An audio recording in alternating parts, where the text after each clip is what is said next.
This chef knife build is special to me because it is going to one of my best friends and co-host on the Work For It podcast, Brian House. Brian over at housemade.us designs and manufactures the best tools in the knife maker's workshop, bar none. You've already seen some of his tools in my shop. The biggest and best so far is the Apollo Forge. And you guys know I've done a lot of work out of that forge. It gets ripping hot super quick.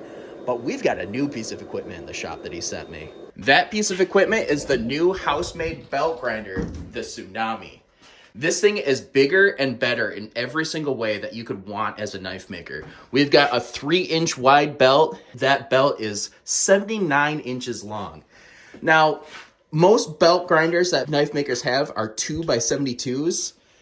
3x79 is just bigger and better, and there's so many reasons why you would want that as a knife maker. It gives you more grit and more surface area to grind your bevels on, and chef knives are actually a perfect example of why you would want that. There are so many things that I love about this style of bevel grinding on my chef knives. I started off with 16th inch thin Magna Cut steel, and in just about 15 minutes, I'm almost down to a 0 edge. 15 minutes is incredible to get up to 220 and almost a 0 edge, especially with the added bonus that the scratch pattern is going from the back to the front, which sets you up perfect for hand sanding. It also naturally gives you a convex edge, which is really great for the food release when you're done with your chef knife. That is absolutely huge. The Tsunami 3x79 just gives you so much more room on that platen to do that work. I know that you could get the same effect on a 2x72, but that extra inch that the 3x79 gives you just gives you so much room to get all of the different angles that you could possibly need. And it just gives you all of this extra grit to work with, which makes this job so much easier and so much faster. Let me know if you heard in the comments that if you put dry graphite on the blades before you put them in the stainless steel foil, that it helps them remove without sticking. I've had really good luck with dry graphite. Have you done that? Or is that just like a me thing? Or am I just like wasting dry graphite on this?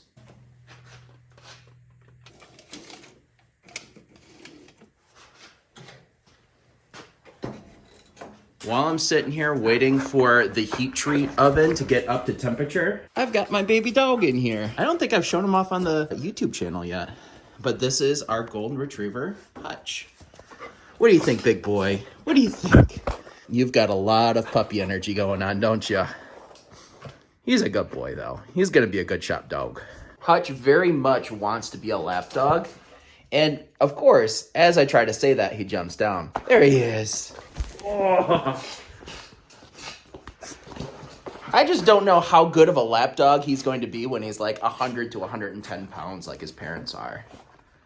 I think he's a good boy, though. What do you think?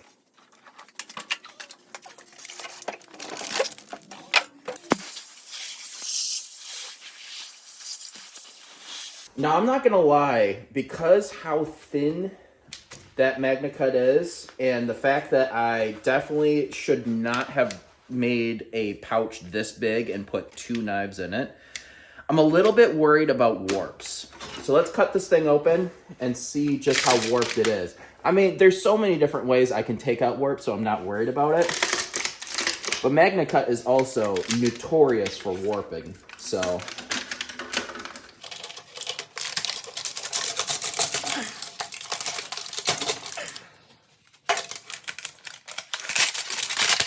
Oh my goodness. That looks clean. And it's dead straight. That is wild how straight that is. Now, let's see if I can get it on camera. Dead straight. Could not be better. Just a few clamps for the shim temper. Let's go ahead and get this thing in the oven. I know that Brian really loves the look of patinaed copper, so I went and got some of the most gorgeous grip tech I've ever seen. This is Rock Solid Scales patinaed copper grip tech. Grip tech is a really grippy material. It's the best for chef knives, but just look at all of those cool colors inside of there. You can see the copper flakes and the patina copper look, and I'm going to try to match it with some layered liners that I think are going to match this pretty darn well.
After a couple rounds of glue up, we are ready to start shaping the handle. I love the way that this grip tech already looks, and it's not even polished yet. This is an absolutely gorgeous material, and Rock Solid Scales does a fantastic job on it. I also love the matching liners, the black to match the rubber in the epoxy, the copper obviously to match the copper, and then of course the teal to match the patina copper look. I've also done the tedious work of fitting the tang to the handle, and just like that, we have a really nice fit up. Absolutely perfect all the way around. So the next step is going to be shaping the handle and then getting it ready for the glue up.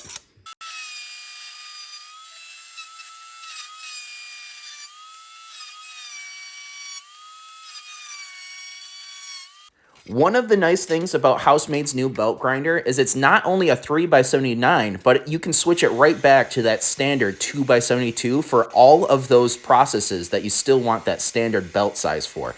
This gives you the best of both worlds.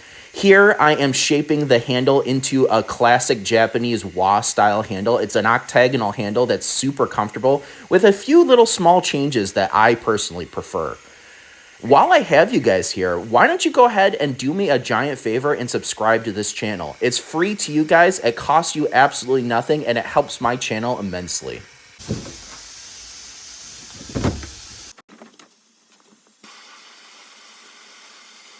This is what it looks like after being cleaned off with acetone. It really has a crazy grippy feel because when you sandblast it, you can maybe see it on camera, a lot of those rubber pieces really become super prominent. It's almost like it raises the rubber, but really it's etching back the epoxy around it. Man, this thing is so incredibly grippy. But the thing that you need to finish it off with is pelican paste. This is a hard wax, and all it takes is just a little bit of it. You wipe it on a paper towel, and you are good to go. Definitely get some pelican paste. Watch how these colors absolutely shine once this pelican paste goes on. Pelican paste is also great for woods and other different materials that you use for handle materials, but I love the way that it feels and looks on Grip Tech. And maybe it's a little more subtle on camera, but in person, this looks absolutely gorgeous.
I absolutely love how this knife turned out, especially the Housemaid logo.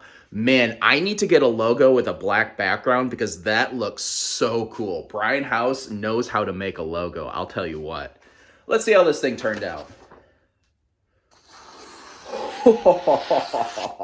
Oh, wow. Yeah, that thing is a laser.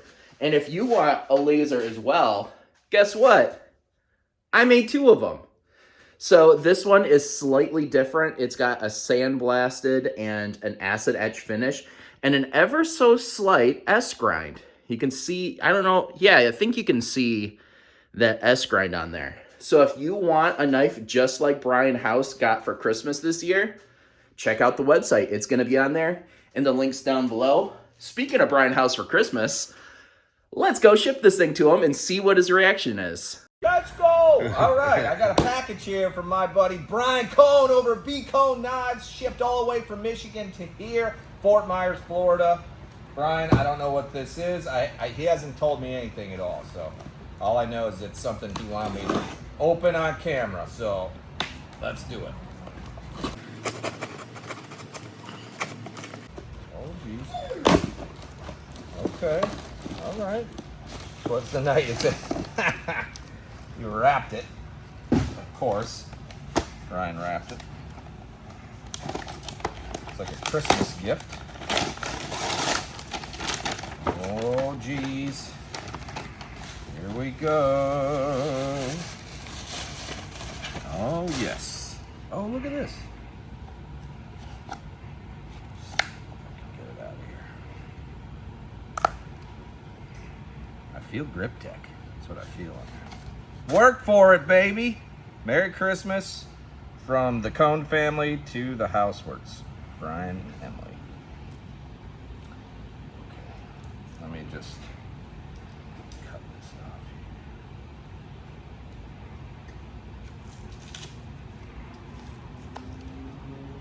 here. Oh, I love it. I love it. It's got the HM logo on it and the B Cohn Knives logo on it, which is cool. Oh, Brian, I love this, man. I'm going to use this tonight when I cook.